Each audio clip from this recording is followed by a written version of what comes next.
wabarakatuh. Perkenalkan, nama saya Amidatul Hasanah dengan NIM 2414010178. Pada kesempatan kali ini saya akan menampilkan beberapa video seperti membaca Al-Quran, menulis, dan mengajar untuk memenuhi tugas ujian tengah semester pada mata kuliah Pendidikan Baca Tulis Al-Quran. Sekian, wassalamualaikum warahmatullahi wabarakatuh.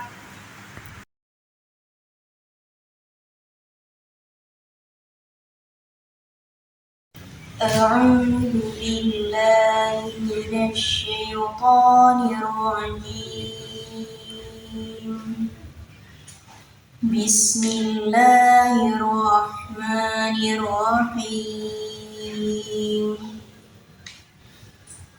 وقضى ربك ألا تعبدوا إلا إياه وبالوالدين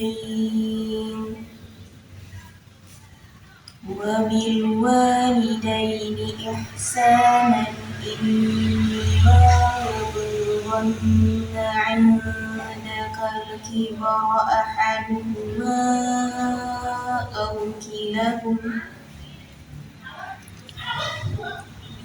كلاهما فلا تقل لهما أف ولا تنهرهما وقل لهما قولا كريما صدق الله العظيم.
Assalamualaikum warahmatullahi wabarakatuh. Waalaikumsalam warahmatullahi wabarakatuh. Apa kabar anak-anak ibu semuanya? Baik. Nah, sedang ini alangkah baiknya kita berdoa. Istan.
Pembelajaran kita pada hari ini kita akan belajar mengenai harokat. Apakah anak-anak sudah tahu apa itu harokat? Apa itu harokat? Nah, benar. Jadi harokat itu adalah tanda baca. Tanda baca pada huruf hijaiyah yang fungsinya itu untuk mempermudah kita dalam membaca Al-Quran. Nah, jika tidak ada tanda baca ini, kita tidak bisa membaca Al-Quran. Jadi harokat itu terbagi menjadi ke dalam dua jenis. Yang pertama itu adanya harokat satu baris, dan yang kedua nantinya ada dua baris. Nah, sekarang kita akan masuk ke jenis-jenis harokat pada satu baris dulu, ya. Nah, yang pertama yaitu fathah, bukan fathah ya dibacanya, tapi fathah, ya. Fathah itu adalah garis di atas. Nah, harokat pada tanda baca fathah ini yaitu dilambangkan dengan garis miring kecil yang letaknya itu di atas huruf hijaiyah. Nah, fathah ini dilambangkan bunyinya itu seperti huruf A. Bunyinya seperti apa? A. Nah, jadi contohnya yaitu pada kata mim, huruf mim. Nah, huruf mim ini jika diberi baris di atas maka bunyinya menjadi ma. Seperti apa? Ma. Nah, contohnya pada kata ma kholaqo. Nah, jadi baris di atas ini pada huruf mim dan bunyi seperti huruf ma. Contohnya pada ma kholaqo. Yang kedua yaitu pada huruf zal. Nah, huruf zal ini diberi baris di tanda di atas, maka bunyinya seperti huruf za. Di ujung lidah ya, bukan za, tapi za di ujung lidah. Nah, contohnya seperti pada kata iza waqab. Iza waqab. Nah, iza waqab. Za ini bertemu dengan huruf alif. Nah, pada hukum tajwid yang lain, huruf fathah ini juga seperti matabi'in, karena baris di atas ini bertemu dengan huruf alif, jadi bunyinya za. Za ini dibaca dua harokat. Gitu.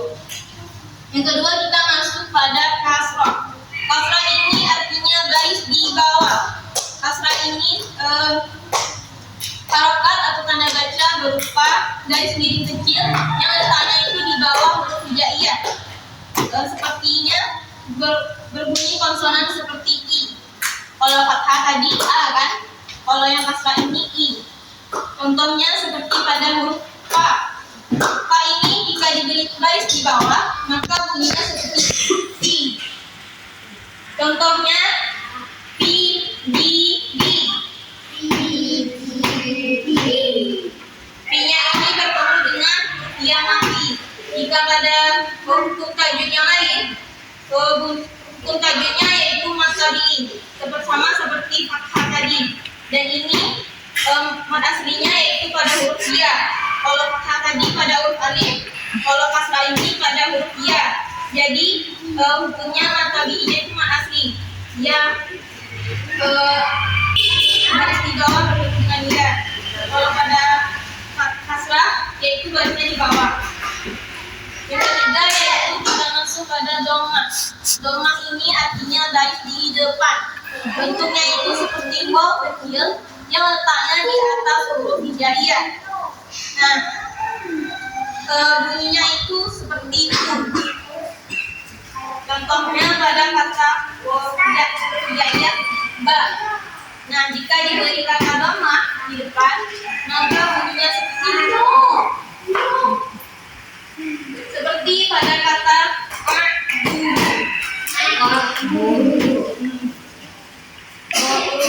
ba ini barisnya itu di depan, jadi barisnya bu. Sama seperti dal ini, nah juga sama seperti dal. Jika diberi tanda di depan, baris di depan, maka bunyinya seperti itu. Contohnya pada mandi.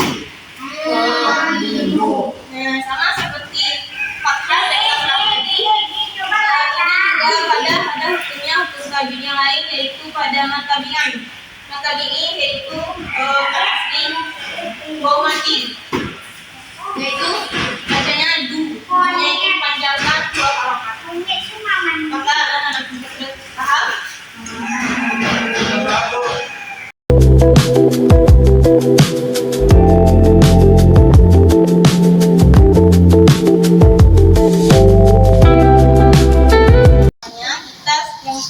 Melanjutkan pelajaran tadi, kita ke pelajaran yang kedua yaitu baris dua di depan.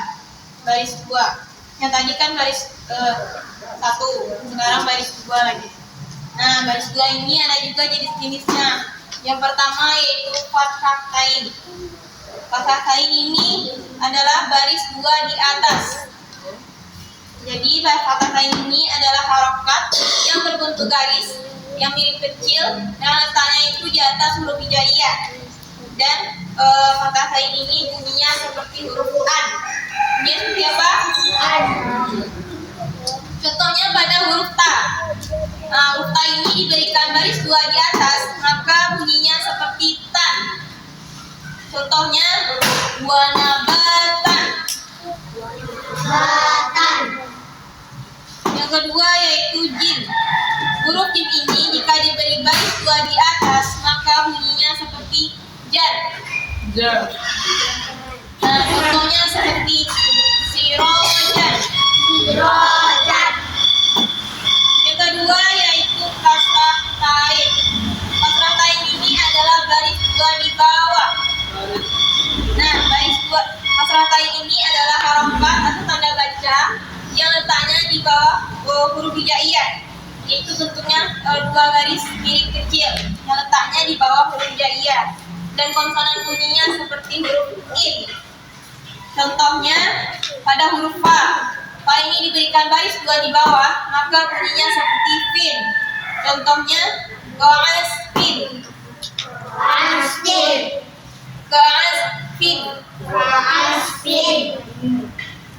Yang ketiga yaitu dhammah tain. Dhammah tain ini adalah garis dua di depan. Nah, bentuknya itu seperti waw kecil yang diberikan lengkung di atasnya juga. Yang tadi kan nggak ada lengkungannya, sekarang ada lengkungannya. Dan baris dhammah tain ini yaitu harokat atau tanda baca yang seperti waw kecil yang letaknya itu di atas huruf hijaiyah. Nah, contohnya itu seperti huruf dal. Dal ini jika diberi baris dua di depan, maka bacanya dun. Contohnya hadun.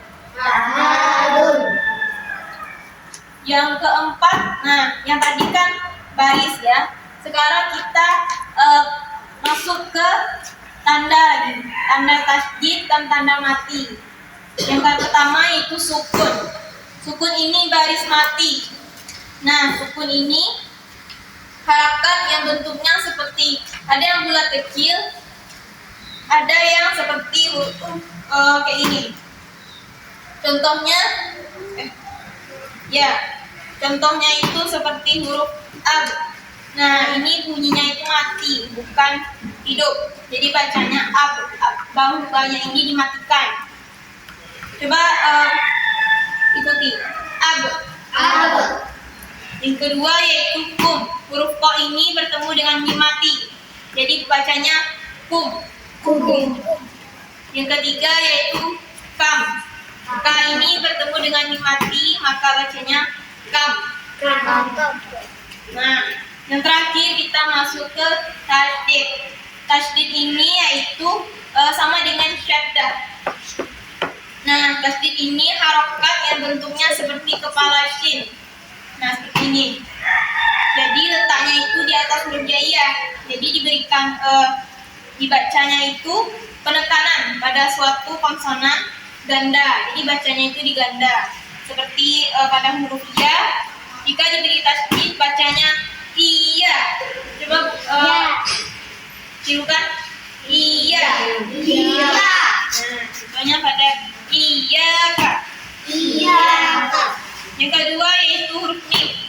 Mim ini jika diberi tanda tasdid maka bunyinya seperti mimma. Mimma.